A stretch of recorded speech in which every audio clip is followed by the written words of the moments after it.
இப்போ இன்ஸ்டாகிராமில் ரீசெண்டாக ஒரு ரீல் வைரல் ஆகிட்டு இருந்து. அதான் உங்கள் ஐஃபோனில் ஸ்டோரேஜ் கம்மியாக இருந்ததுன்னா எங்கள் ஷாப்புக்கு வந்து ஸ்டோரேஜ் இன்க்ரீஸ் பண்ணிட்டு போங்க. நீ இதை பார்த்தா நிறைய ஐஃபோன் யூசர்ஸ் என்ன நினைக்கிறீங்கன்னா, அப்போ புது ஃபோன் வாங்க தேவையில்லை, இதிலே ஸ்டோரேஜ் இன்க்ரீஸ் பண்ணிட்டு போயிடலாம். இதை பார்த்துட்டு நீங்களும் உங்கள் ஐஃபோனுக்கு நீங்கள் ஸ்டோரேஜ் இன்க்ரீஸ் பண்ண போனீங்கன்னா அதுக்கு முன்னாடி இந்த வீடியோ ஃபுல்லாக பாருங்கள். ஃபஸ்ட்டு இந்த மாதிரி லோக்கல் ஷாப்பில் கொடுத்து ஸ்டோரேஜ் இன்க்ரீஸ் பண்ணதுனால வர ரிஸ்க்கெல்லாம் என்னென்னு பார்த்துடலாம்.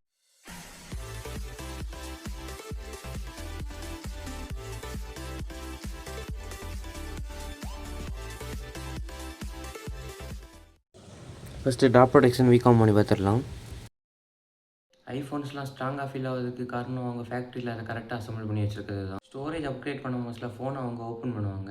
ஸ்க்ரீன், பேட்டரி, இன்சைட் ஸ்பாட்ஸ் எல்லாமே அவங்க ரிமூவ் பண்ணுவாங்க. இதை டிஸ்அசம்பிள் பண்ணிட்டு அசம்பிள் பண்ண மோஸ்ட்ல ஃபேக்ட்ரியில் இருக்க டைட் சீலிங் லோக்கல் ஷாப்பில் வராது. இதனால் ஃபோன் இனிமேல் கீழே உள்ள மோஸ்ட்ல டேமேஜ் சான்ஸ்லாம் அதிகமாகவே இருக்கும். ஃபஸ்ட்டு ட்ராப்ஸ்லாம் பெருசாக ஒன்றும் நடக்கமாக தெரியாது. அடுத்து போக போக display issue, green line, inside damage வரும். இது ஸ்லோவாக உங்கள் ஐஃபோனை டேமேஜ் பண்ணும். நெக்ஸ்ட்டு ஐபி ரேட்டிங் ப்ராப்ளம் வருமானு பார்த்துடலாம். ஐஃபோனில் நல்லா வாட்டர் ரெசிஸ்டன்ஸ்னு நமக்கு தெரியும். அதுக்கு காரணம் அவங்க ஃபேக்ட்ரியில் கரெக்டாக சீலிங் பண்ணனால தான். ஃபோனை ஒன் டைம் ஓப்பன் பண்ணாலே அந்த சீலிங்லாம் பிரேக் ஆகும். லோக்கல் ஷாப் அதை க்ளோஸ் பண்ணாலும் திரும்ப ஒரிஜினல் ஐபி ரேட்டிங் வர கஷ்டம் தான். அதுக்கப்புறம் ஃபோன்ஸ் நார்மலாக ரெயினில் நனைஞ்சாலே வாட்டர்லாம் கொஞ்சம் கொஞ்சமாக உள்ளே போகும். அப்புறம் கொஞ்ச நாள் கழிச்சு ஸ்பீக்கர், மைக் ப்ராப்ளம் வர ஸ்டார்ட் ஆகும். இந்த மாதிரி வாட்டர் டேமேஜஸ்லாம் இன்ஸ்டண்ட்டாக தெரியாது, டைம் எடுத்து கொஞ்சம் கொஞ்சமாக உங்கள் மொபைல் ஸ்பாயில் பண்ணிடும். நெக்ஸ்ட்டு வாரண்டி இஷ்யூஸை பற்றி தெளிவாக பார்த்துடலாம். நெக்ஸ்ட்டு வாரண்டி இஷ்யூஸ் ஐஃபோன் 15, 16, 17 சீரிஸ்லாம் இந்த மாதிரி ஸ்டோரேஜ்லாம் அப்கிரேட் பண்ண மோஸ்ட்ல வாரண்டி ஃபுல்லாகவே கேன்சல் ஆயிரும். அதனால் ஃபியூச்சரில் ஃபோனுக்கு எந்த ப்ராப்ளம் வந்தாலும் வாரண்டியில் அது சுத்தமாக கவர் ஆகாது. டேட்டா லாஸ் ரிஸ்க்லாம் வருமானு பார்த்துடலாம். டேட்டா லாஸ் ரிஸ்கில் உங்கள் ஐஃபோனில் இருக்க வாட்ஸ்அப் கான்டெக்ட்ஸ், ஃபோட்டோஸ் எல்லாமே லாஸ் ஆகிறதுக்கு ஹையாக பாசிபிள் இருக்குது. இது எப்படி பாசிபிள்னா, இல்லை ஷாப்பில் ஸ்டோரேஜ் அப்கிரேட் பண்ணதுன்னா ஓல்டு ஸ்டோரேஜ் சிப் மட்டும் நியூ சிப் போடுறது தான். இதனால் பாசிபிள் ஹையாகவே இருக்குது. இப்போ சாஃப்ட்வேர் ப்ராப்ளம் பற்றி தெளிவாக பார்த்துடலாம். சாஃப்ட்வேர் இஷ்யூஸில் iOS அப்டேட்ஸ் ஆப்பிள் ஹார்ட்வேருக்கு மேட்ச் பண்ணி தான் வரும்.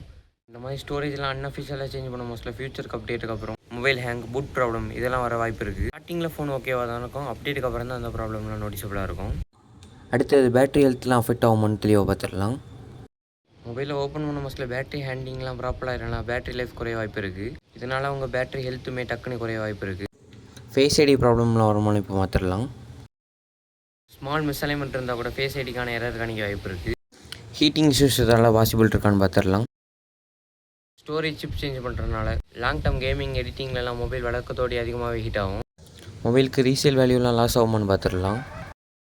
எப்போவுமே ஐஃபோனுக்கு ரீசேல் வேல்யூஸ் அதிகமாக இருக்குது. ஃபோன்ஸ்லாம் ஒரிஜினல் கண்டிஷனில் இருந்தால் மட்டும்தான். இந்த மாதிரி மொபைல்லலாம் ஸ்டோரேஜ் அப்கிரேட் பண்ணிட்டு அடுத்து ரீசேலர்கிட்ட கொண்டு போனால் அவங்க செட்டிங்ஸில் போய் பார்க்க மோஸ்ட்ல அதை கண்டுபிடிச்சா மாடிஃபைட் ஃபோன் சொல்லி வேல்யூ நல்லா டவுன் பண்ணிடுவாங்க. இதுக்கப்புறம் நீங்கள் உங்கள் ஐஃபோனில் ஸ்டோரேஜ் இன்க்ரீஸ் பண்ணுவீங்களா? கமெண்ட் செக்ஷனில் சொல்லிட்டு போங்க. ஐஃபோனில் ஸ்டோரேஜ் இன்க்ரீஸ் பண்ணால் சீக்கிரமே கடைக்கு போகணும்னு சொல்லிட்டு இருக்க உங்கள் ஃப்ரெண்ட்ஸுக்கு இந்த வீடியோ ஷேர் பண்ணுங்கள். இந்த வீடியோ இன்ஃபர்மேட்டிவாக இருந்ததுன்னா லைக் பண்ணிடுங்க. நம்ம சேனலில் போட்டிருக்க மொபைல் ரிவ்யூ எல்லாமே செக் பண்ணி பார்த்துருங்க.